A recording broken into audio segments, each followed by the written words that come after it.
बोधकथेचे नाव आहे उपदेश. एकदा गौतम बुद्ध भ्रमण करीत एका गावात आले. त्या गावातील मुख्य व्यक्ती बुद्धांना पसंत करत नसे.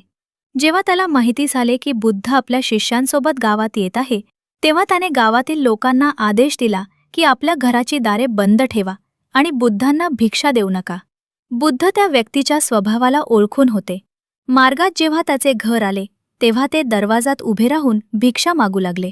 बुद्धांचा आवाज ऐकून तो मुख्य व्यक्ती, "ऊन तुम्ही येथून निघून जा. कामधंदा काही करत नाही आणि भिक्षा मागून पोट भरता. कष्टाचे काम करायला शिका आणि पोट भरा."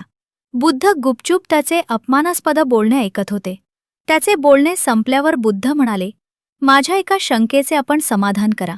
आपल्या घरी येऊन जर काही खाण्यासाठी मागत असेल, आपण ताट सजवून आणले, मात्र त्यानंतरही तो ते न स्वीकारताच निघून गेला, तर तुम्ही त्या खाद्यपदार्थाचे काय कराल?" ती व्यक्ती म्हणाली, "मी ते नष्ट करणार नाही आणि घरात ठेवून देईन." तेव्हा बुद्ध म्हणाले, "त्या दशेनुसार आपले सामान आपल्याजवळच राहिले ना?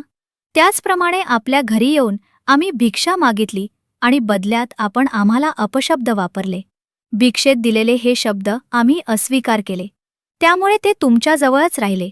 मुख्य व्यक्तीला आपली चूक उमगून आली. बुद्धांची त्याने क्षमा मागितली. तो त्यांचा शिष्य बनला. तात्पर्य: उग्रपणाने वागल्यास होणाऱ्या कामात अडथळा निर्माण होतो आणि संयमाने वागल्यास न होणारे कामसुद्धा पटकन होऊन जाते.